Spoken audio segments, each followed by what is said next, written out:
तो बच्चों, आप लोगों का स्वागत है हमारे YouTube चैनल में। यहाँ पे आपको तैयारी की जाएगी गणित की, कक्षा 10 की गणित की। ठीक है, तो बच्चे जो हैं बड़े उदास हैं, उदास उदास से लग रहे हैं। पेपर तो आने वाला है। एक बच्चा था बड़ा उदास था, कह रहा है क्या कि सर आप तो पेपर के बारे में बार बार कह रहे हैं कि याद करो, तैयारी करो, तैयारी करो, परीक्षा देना है। तो उसी पे कुछ लाइनें थी कि बच्चा क्या कह रहा है कि तुम्हारा क्या, तुम्हें तो ज्ञान देना है। अरे तुम्हारा क्या, तुम्हें तो ज्ञान देना है, हमारा क्या, हमें तो इम्तिहान देना है। तो बच्चों तैयारी करो, पता है कि तुम्हें इम्तिहान देना है, लेकिन पेपर दोगे तुम, अंक आएंगे हमारे कि हमने कितना प्रयास किया, हमारे तरफ से है। तो हम स्टार्ट करेंगे सेशन को, तो आप लोग तैयार। बड़ा ही इंपॉर्टेंट क्वेश्चन है, हर साल आता है, हमेशा आता है कि सिद्ध कीजिए कि कड़ी में 2 एक क्या है, अपरिमेय संख्या है। हमें तो पता है कि अपरिमेय संख्या है, लेकिन फिर भी हमें सिद्ध करना पड़ेगा कि यह एक क्या है, अपरिमेय संख्या है। तो हम लोग पहला काम क्या करेंगे, इसमें मान लेंगे इसको, ये जो कड़ी में 2 है इसको मान लेंगे कि ये एक क्या है, परिमेय संख्या है। ठीक है, मान लेते हैं इसको पहला काम की माना कड़ी में 2 एक परिमेय संख्या है। अच्छा, परिमेय संख्या होती क्या है, जो पी बाई क्यू के रूप में होती है। आ जाते हैं, कहेंगे कि कड़ी में 2 जो होगा वो बराबर किसके हो जाएगा, पी बाई क्यू के रूप में। और ये जो पी और क्यू है, पी तथा क्यू जो है वो सह अभाज्य संख्याएं हैं। कैसी संख्याएं, सह अभाज्य संख्याएं हैं। ठीक, ये दोनों कैसी संख्याएं, सहअभाज्य संख्याएं। अब क्या करेंगे हम लोग इसमें, हम करेंगे कि दोनों पक्षों का वर्ग कर देते हैं। दोनों पक्षों का वर्ग करने पर, चलो वर्ग करेंगे यानी स्क्वायर कर देंगे। तो इधर कड़ी में 2 का स्क्वायर बराबर में इधर पी बाई क्यू का क्या हो जाएगा, स्क्वायर हो जाएगा।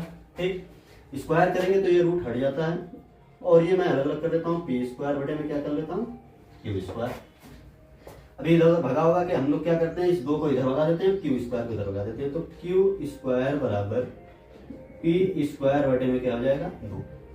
अभी देखो यहाँ पे पी स्क्वायर जो है इसको 2 विभाजित कर रहा है, काट रहा है, तो पी को भी क्या करेगा, 2 विभाजित करेगा। इसी बात को लिख देते हैं कि पी स्क्वायर को 2 विभाजित करेगा, तो पी को भी 2 विभाजित करेगा। ठीक, ये पहला काम हो गया हमारा। आगे बढ़ते हैं, चलिए इसको मान लेंगे समीकरण नंबर कितना, ठीक, आगे बढ़ते हैं। अब करेंगे हम लोग क्या कि p की जगह पे कुछ मान लेते हैं। p की जगह पे हम लोग मान लेते हैं 2k, चलो 2k मान लेते हैं। ठीक, कुछ कुछ गुणांक लेके ही मान लेना। ठीक, तो अब क्या करें, दोनों पक्षों का वर्ग कर दो। तो पी स्क्वायर बराबर में लिख सकते हैं कि दोनों पक्षों का वर्ग करने पर, दोनों पक्षों का वर्ग करने पर, चलो वर्ग कर देते हैं। इधर हो जाएगा p का स्क्वायर बराबर में इधर 2k का क्या कर देंगे और स्क्वायर हो जाएगा। ठीक, आगे p का स्क्वायर बराबर इधर स्क्वायर करेंगे तो 4k का क्या हो जाएगा, स्क्वायर हो जाएगा। चलो इसको समीकरण नंबर कितना मान लेते हैं, 2। इस समीकरण 2 का मान उठा के इस समीकरण 1 में रख देते हैं। ठीक है, तो कहेंगे कि पी स्क्वायर का मान समीकरण 1 में रखने पर, चलो इधर रख देते हैं आगे। तो मैं क्या करता हूं अगला स्टेप इसमें कि समीकरण ये जो था 1, क्यू स्क्वायर बराबर में पी स्क्वायर बटे में 2, इस पी स्क्वायर को हटाता हूं, उसकी जगह क्या रख देता हूं, 4k। तो क्यू स्क्वायर बराबर में 4k स्क्वायर बटे में 2। देखो पी स्क्वायर था, पी स्क्वायर था, हटा दिया, 4k का क्या कर दिया, स्क्वायर रख दिया। अब क्या होगा कि ये हम लोग कहते हैं कि 2 से काटते हैं तो 2 दूनी कितना हो जाएगा, 4। इस 2 को भगा लेते हैं इधर, तो क्यू स्क्वायर बटे में 2 बराबर में k का स्क्वायर। अभी यहाँ पे दिख रहा है कि 2 ही जो है वो क्यू स्क्वायर को विभाजित कर रहा है, तो क्यू को भी क्या करेगा, विभाजित करेगा। तो यही बात लिख देते हैं कि क्यू स्क्वायर को 2 विभाजित करता है, तो क्यू को भी विभाजित करेगा।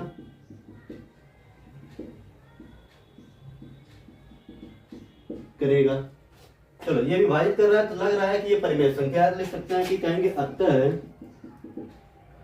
करड़ी में 2 एक परिमेय संख्या है। चलो ये तो हो गया परिमेय संख्या है, लेकिन हमें पता है कि करड़ी में 2 एक क्या है, अपरिमेय संख्या है। तो हम क्या करेंगे, लिख देंगे कि यह हमारी यह त्रुटि हमारी गलत अवधारणा के कारण हुई है।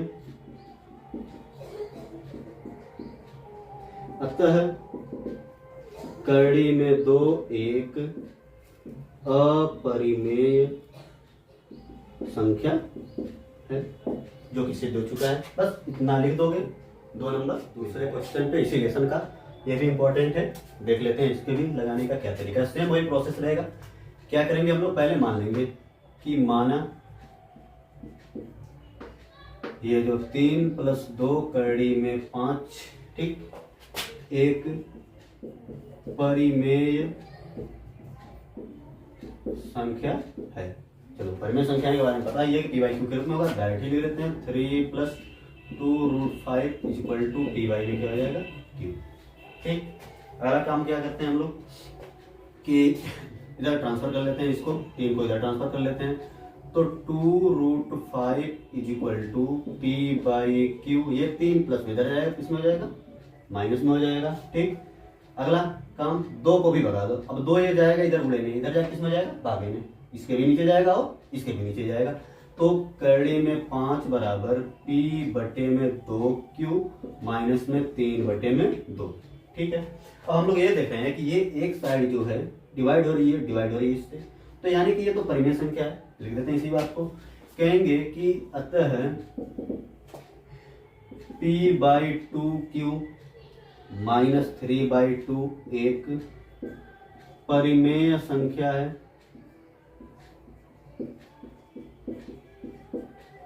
इसलिए करड़ी में 5 भी एक परिमेय संख्या है। परंतु हमें पता है कि करड़ी में 5 कैसी संख्या है, अपरिमेय संख्या है, परिमेय संख्या है। परंतु यह दर्शाता है कि हमारी धारणा गलत है। अतः 3 + 2 करड़ी में 5 एक अपरिमेय संख्या है। ठीक, तो ये भी इस वाले लेसन से और कुछ इंपॉर्टेंट क्वेश्चन आते हैं, देख लेते हैं वो क्या होते हैं। 2 संख्याओं के रिलेटेड जो क्वेश्चन आती है कि किन्हीं 2 संख्याओं का गुणनफल जो होता है उनके एलसीएम तथा एचसीएफ के गुणनफल के क्या होता है, बराबर होता है। वही बात लिखते हैं, देखते हैं क्या होता है कि कोई भी अगर 2 संख्याएं, जैसे मान लेते हैं पहली संख्या गुणे में दूसरी संख्या, जब इनका गुणा होता है तो इन्हीं के एलसीएम तथा एचसीएफ के गुणनफल यानी लसअ तथा मसअ के गुणनफल के क्या होता है, बराबर होता है। अब जैसे कुछ क्वेश्चन लेते हैं, जैसे मैंने ले लिया कुछ छोटे क्वेश्चन लेते हैं। चलो जैसे ले लिया एक पहली संख्या ले लिया, पहली संख्या 9 ले लेते हैं। ठीक, और दूसरी संख्या जो है वो ले लेते हैं हम लोग 15। चलो कुछ भी ले लेते हैं, 15 ही ले लेते हैं। तो अब देखते हैं कि क्या इस फॉर्मूले पे ये रिलेट कर रहा है। इससे क्वेश्चन आते हैं, बहुत इंपॉर्टेंट आते हैं कि यदि किन्हीं 2 संख्याओं का एलसीएम इतना है, एचसीएफ इतना है, पहली संख्या इतनी है कुछ भी है, तो दूसरी संख्या क्या होगी। तो हम क्या करते हैं, पहला काम कि इनका एलसीएम और एचसीएफ निकाल देते हैं। एचसीएफ पता होगा कि एलसीएम पहले तो पता होगा हमें कैसे निकालना आता है। 9 ले लेंगे और 15 को लेके क्या करेंगे हम लोग, 3 से कटता है तो 3 से काट लेंगे। 3 × 3 = 9, 3 × 5 = 15, 3 × 1 = 3 और यहाँ पे 5, और 5 और यहाँ पे 5 एकम 5, ठीक। अब इसका गुणा कर लेंगे तो हमारा एलसीएम क्या बन जाएगा, एलसीएम 3 गुणे में 5, तो 3 3 9 5 45, ये मिल गया एलसीएम। अगला काम एचसीएफ निकालते हैं।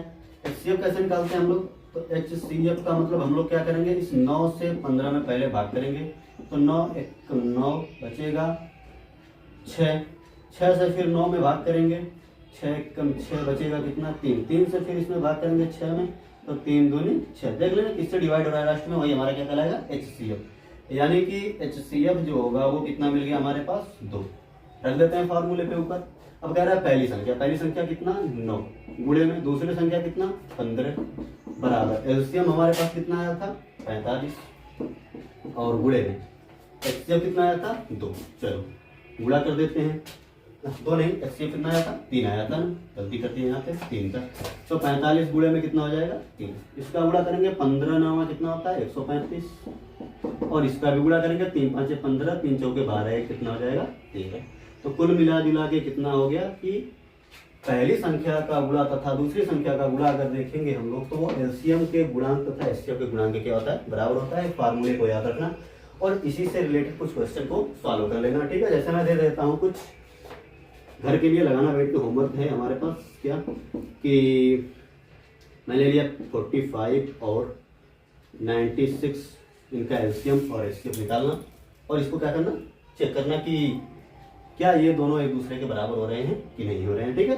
ये होमवर्क कर लेना। तो आते हैं दूसरे चैप्टर के महत्वपूर्ण क्वेश्चन जो है शून्य पूछता है, ठीक, बहुपद के। अब बहुपद क्या होते हैं, पहली बात देखो चर और अचर के साथ जो ऐसे रूप में होते हैं, ठीक है, चर और अचर के रूप में इसका गुणांक होते हुए कुछ समीकरण के रूप में बनता है, बहुपद होते हैं, मतलब कि ये जो होते हैं क्या कहलाएंगे बहुपद कहलाएंगे।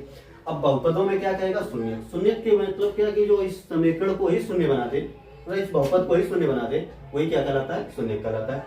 और शून्य का मतलब कि जो x की वैल्यू आएगी वही क्या कहलाएगी शून्य। तो इसको समझना थोड़ा सा ध्यान से क्या होते हैं। पहला काम सवाल तो है कि x² प्लस 6x प्लस में कितना 8। हम क्या करेंगे, ये जो 8 है इस 8 को 2 भागों में ऐसा तोड़ेंगे कि जोड़ने घटाने पे 6 बन जाए और गुणा करने पे कितना बन जाए 8। तो हम क्या करेंगे, इसको एलसीएम के टाइप से ऐसे तोड़ लेंगे, अभाज्य गुणनखंड कर देंगे, 2 चौके 8 2 दूनी 4 2 एकम 2, ठीक। तो इनका पेयर बना के देख लेते हैं क्या होता है। मैं कहूंगा कि ये दोनों ले लो, 2 दूनी 4 4 बन गया, और ये एक मिल गया 2, तो 4 का 2 में गुणा करोगे कितना आ जाएगा 8, और 4 को 2 में जोड़ दोगे कितना बन जाएगा 6। बस यही ले लेते हैं दोनों संख्याएं। इस बीच वाले को हटाएंगे, इसी को हटा के करेंगे x का स्क्वायर प्लस ये जो 4 है 4x प्लस ये 2 है 2x। देखो 4 और 2 मिला के कितना हो जाएगा 6x, कुछ भी बदला नहीं, बस 4 2 6 और 4 में 2 का गुणा करके 4 दूनी कितना हो जाएगा 8। अब प्लस में कितना लिख लेते हैं लास्ट में 8। बस इसकी जगह पर मैंने ये दोनों चीजें रखा है और ये जैसे का तैसा। अब क्या करते हैं हम लोग 2 2 का पेयर बनाते हैं, ये वाला और ये वाला। अब इसमें से क्या करेंगे हम लोग कॉमन करेंगे कि इसमें से कॉमन क्या है। अब इन दोनों में देखेंगे है क्या, x इसमें भी दिख रहा है x इसमें भी दिख रहा है। हम क्या करेंगे दोनों तरफ से x निकाल लेंगे। यहाँ से स्क्वायर था तो एक बार x बचेगा, यहाँ से x निकल गया है तो सिर्फ क्या बचेगा 4 बचेगा। अब प्लस हम क्या करेंगे ये 2 लिख लेंगे, मतलब 2 कॉमन है दोनों में, 2 2 चौके 8 तो निकाल लेते हैं, तो x प्लस 2 चौके 8, ठीक है। अब क्या करेंगे हम लोग कि x प्लस 4, अब देखो दोनों में कॉमन दिख रहा है तो इन दोनों में से x प्लस 4 को कॉमन किया, आगे क्या बचेगा, यहाँ पे x बचेगा और यहाँ पे क्या बचेगा 2 बचेगा। ये तो हमारे मिल गए क्या बोलते हैं कि गुणनखंड। शून्य पूछा है, हम क्या करेंगे कि x प्लस 4 एक बार इसके बराबर 0 कर लेंगे, एक बार x प्लस 2 इसके बराबर में 0 कर लेंगे। ये प्लस में उधर जाएगा किसमें हो जाएगा माइनस में, तो x बराबर माइनस का 4, और ये प्लस में उधर जाएगा तो माइनस में, तो x बराबर कितना माइनस का 2, जो कि हमारे क्या कहलाएंगे इस बहुपद के शून्य कहलाएंगे। अगले क्वेश्चन पे जो कि है बहुपद से रिलेटेड, यदि बहुपद p ऑफ x बराबर x² minus x minus 3a का एक शून्यक 3 है तब a का मान होगा। अब इसको निकालने के लिए हम लोग क्या करेंगे कि जब भी शून्यक दिया हो, ठीक है, शून्यक जब दिया हो तो हम क्या करेंगे, पहला काम कि ये जो p ऑफ x है जो भी समीकरण दिया हुआ है इसको हम लोग किसके बराबर कर लेंगे 0 के बराबर कर लेंगे। चलो तो हम लोग ये p ऑफ x जो है वो क्या है x² माइनस x माइनस में 3a बराबर में कितना कर लेते हैं 0। अब हमारा ये शून्य 3 दिया, यानी ये x की वैल्यू जो है वो कितना दिया हुआ है 3। उठा के रखते हैं इसमें, तो 3 का स्क्वायर माइनस 3 गुणे में 3 बराबर 3 गुणे में a बराबर में कितना हो जाएगा 0। आगे ये 3 का स्क्वायर कितना हो जाएगा 9 माइनस का 3 माइनस का 3a बराबर में कितना 0। अभी 9 में से 3 जाएगा कितना बचेगा 6 बचेगा, तो 6 माइनस 3a बराबर में कितना हो जाएगा 0 हो जाएगा। चलो इसको भगाते हैं उधर, तो माइनस 3a बराबर, ये प्लस में उधर जाके किस में जाएगा माइनस में 6, माइनस से माइनस कैंसिल हो जाएगा, तो a बराबर कितना हो जाएगा 6/3। इससे काटेंगे तो 3 दूनी कितना हो जाएगा 6, यानी कि a बराबर कितना आ जाएगा 2, जो कि हमारा क्या हो जाएगा इस क्वेश्चन का आंसर होगा। तो आते हैं हम लोग अगले बहुपद के ही क्वेश्चन में। आता है कि बहुपद के शून्याङ्कों और गुणांकों के बीच में संबंध। अब इनके बीच में संबंध, बहुपद ये हमारा ax² + bx + में c।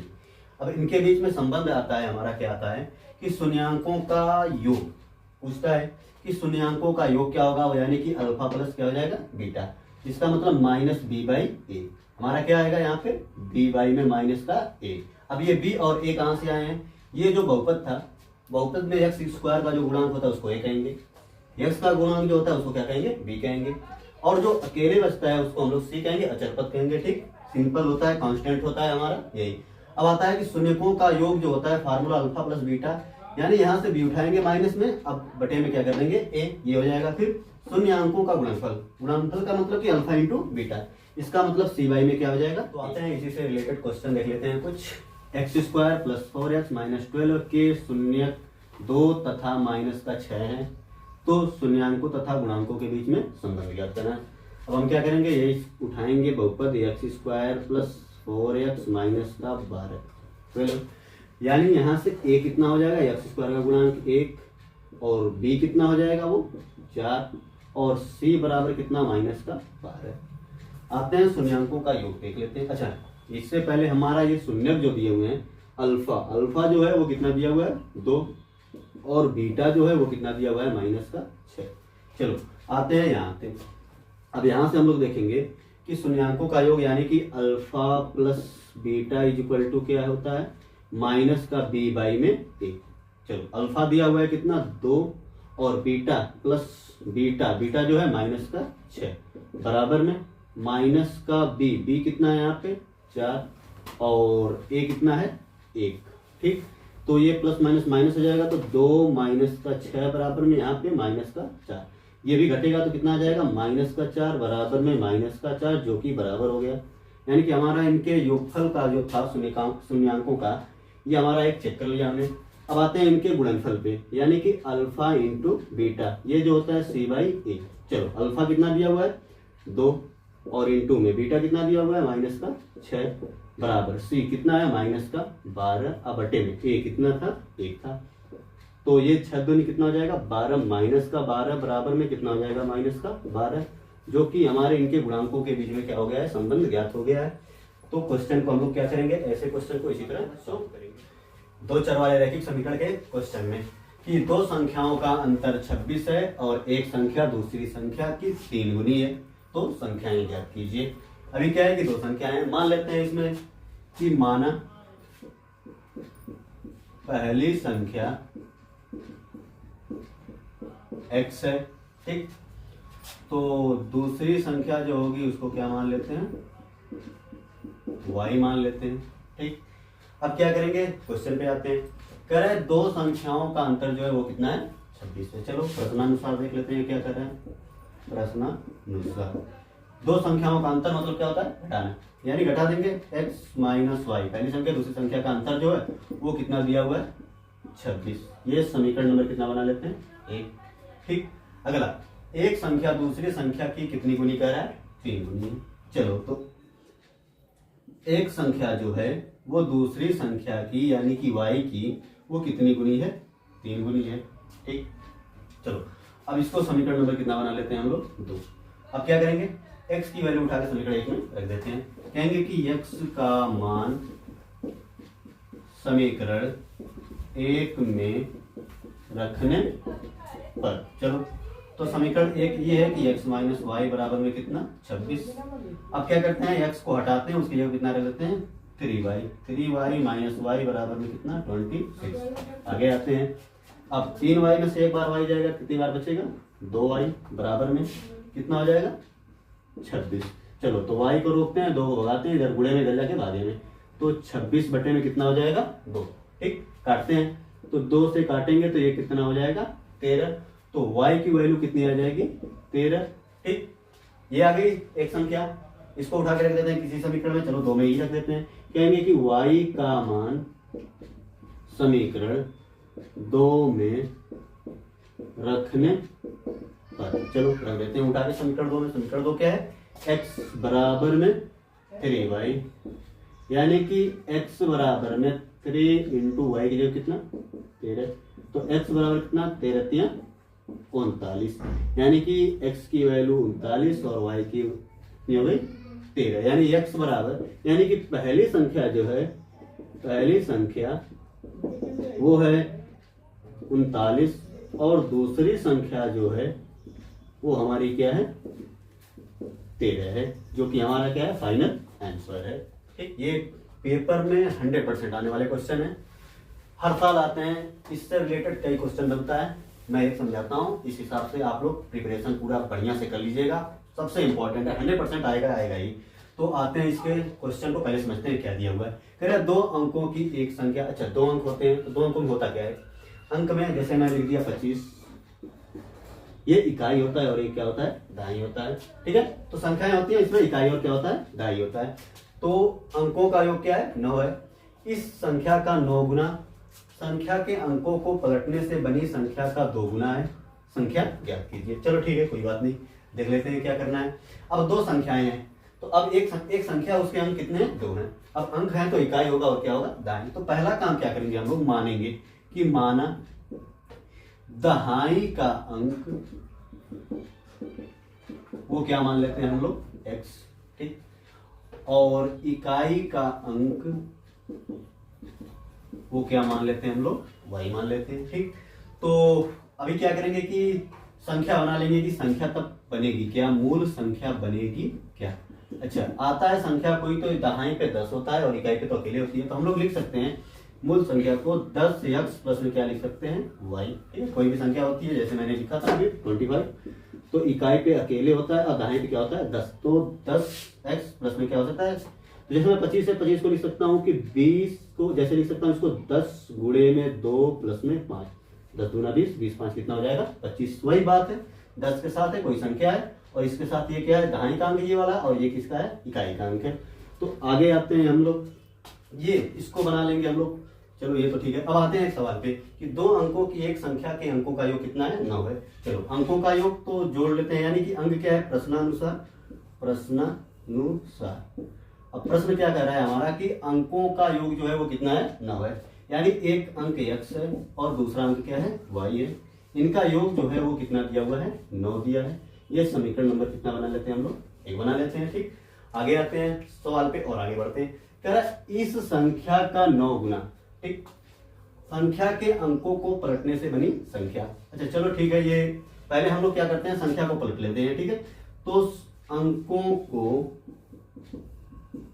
पलटने पर बनी संख्या क्या होगी, चलो यानी कि x को इधर कर देगा और y को क्या कर देगा इधर, तो अगला क्या बन जाएगा 10y प्लस में क्या हो जाएगा x हो जाएगा। ठीक, आते हैं अब हम लोग प्रश्न के हिसाब से, यानी कि ये तो प्रथम स्थिति थी, ठीक है, और ये क्या था द्वितीय स्थिति में बोल रहा है, क्या बोल रहा है कि संख्या का 9 गुना, यानी जो पहले संख्या थी 10x प्लस y, इसका कितना गुना 9 गुना। ठीक है, संख्या के अंकों को पलटने से बनी संख्या, संख्या को अंकों से पलटने वाली जो संख्या थी वो क्या थी, ये थी 10y प्लस में x का कितना गुना बोल रहा है 2 गुना। चलो इसको भी हम लोग कर देते हैं 2 गुना, तो बोल रहा है संख्या क्या कीजिए। चलो अब इससे हम लोग फिर कर लेते हैं सॉल्व क्वेश्चन को। 9 को गुणा करेंगे इसमें तो 10 9 90x प्लस में 9y बराबर है, चलो 2 दाम में 20y प्लस में 2 एकम 2x। ठीक, अब क्या करते हैं कि सबको उठा के लेके आते हैं इधर, तो इधर लेकर आएंगे तो क्या होगा 90x और प्लस में 9y चाहिए, प्लस में सब ये इधर आएंगे तो माइनस में, तो माइनस में 20y माइनस में 2x बराबर में क्या बच जाएगा 0। ठीक, अब 90x में से 2 बार x जाएगा तो कितनी बार बचेगा 88x प्लस, अब प्लस देखते हैं क्या होता है। अच्छा ये प्लस में ये माइनस में घटेगा, ये तो बड़ा वाला 20 है तो यहाँ पे माइनस हो जाएगा, घटेगा तो कितना बचेगा 11y बराबर में कितना हो जाएगा 0। आगे क्या करते हैं हम लोग कि इसमें से 11 कॉमन दिख रहा है, कॉमन कर लेते हैं 11, तो बचेगा यहाँ पे 11 वाठे 88 माइनस में सिर्फ y बराबर में कितना 0, ये भगा देंगे ये भी क्या है 0, तो 8x माइनस y बराबर में कितना हो जाएगा 0। ठीक, तो आगे आते हैं, ये समीकरण नंबर कितना बना लेते हैं 2। अब देखना हमारे पास 2 समीकरण मिल गए, एक समीकरण यहाँ पे, एक समीकरण यहाँ पे। हमारे पास विलोपन विधि, प्रतिस्थापन विधि, कई प्रकार की विधियां हैं, उससे हम क्या कर सकते हैं सॉल्व कर सकते हैं। आसान तो लग रहा है कि हम लोग विलोपन विधि लगाते हैं, तो कहेंगे समीकरण 1 तथा 2 से, समीकरण 1 तथा 2 से। चलो समीकरण 1 कितना था इसको लिख लेते हैं, x प्लस वाई बराबर में 9, और ये था 8x माइनस वाई बराबर में कितना 0। चलो करते हैं हम लोग, जोड़ ही देते हैं, प्लस बनाते हैं, यहाँ प्लस माइनस माइनस हो जाएगा, यहाँ पे तो प्लस ही रहने दो। चलो ये प्लस में ये माइनस में तो ये क्या हो जाएगा कैंसिल हो जाएगा, 8 एक कितना हो जाएगा 9x बराबर में, ये जोड़ेंगे तो कितना होगा 9 ही होगा, तो ये भगा देंगे उधर, तो x बराबर 9 बटे में 9 कटेगा, 9 एक कम 9, x बराबर कितना आ जाएगा 1। ठीक, ये आ गया हमारा। आगे आते हैं फिर, तो x का मान किसी में रख देते हैं, एक समीकरण या 2 में, तो कहेंगे कि x का मान समीकरण 1 में रखने पर, चलो समीकरण 1 क्या है कि x प्लस वाई बराबर में 9, चलो x का मान उठा के रख देते हैं यहाँ पे, तो x की जगह पे 1 प्लस वाई बराबर में कितना 9, ये प्लस में भर जाएगा तो माइनस में, तो y बराबर 9 माइनस कितना आ जाएगा 1, तो y का मान कितना आ जाएगा 8। तो संख्या पूछा है, तो हमारी संख्या जो है मूल संख्या हमने शुरू में ही बनाया था, वो क्या था 10x प्लस में y। चलो 10x प्लस में y, चलो 10 और x की जगह कितना आया था 1, और y की जगह कितना आया है 8, तो 10 एक कम 10 और 8 मिला के कितना हो जाएगा 18, यानी कि जो हमारी मूल संख्या थी वो कितनी थी 18 थी, यानी कि अंकों का योग देख लो, 8 और 1 कितना है 9, जो कि बोला था कि अंकों का योग कितना होना चाहिए 9 होना चाहिए।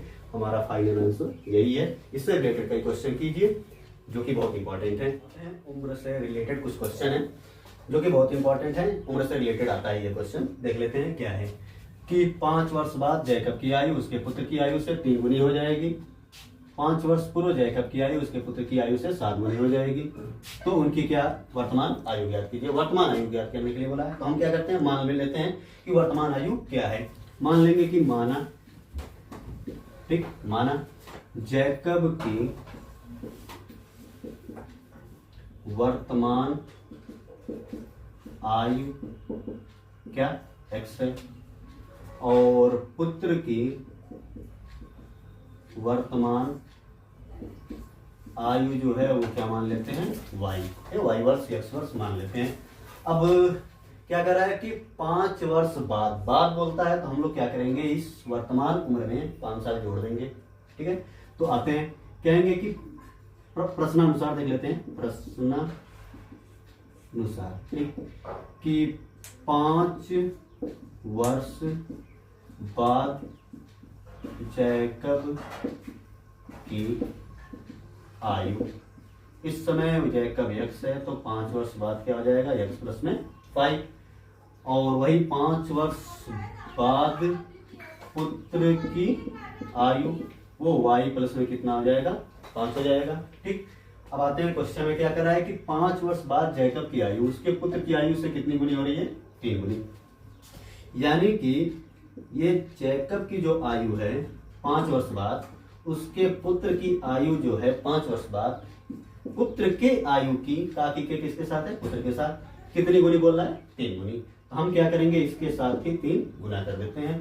तो बना लेते हैं समीकरण, x प्लस 5 बराबर गुणा करेंगे तो 3y प्लस में 3 5 15, चलो y वाले को एक तरफ और संख्या वाले को एक तरफ, तो x प्लस ये प्लस में इधर आएगा किसमें जाएगा माइनस में, तो x माइनस 3y बराबर में 15, ये प्लस में उधर जाएगा किसमें जाएगा माइनस में, तो x माइनस का 3y बराबर में घटेगा तो कितना बचेगा, 10 बचेगा, जो कि समीकरण नंबर कितना बना लेते हैं हम लोग इसको 1। आगे फिर बढ़ते हैं। ठीक, अब ये तो फर्स्ट था, ठीक है, फर्स्ट स्टेप था।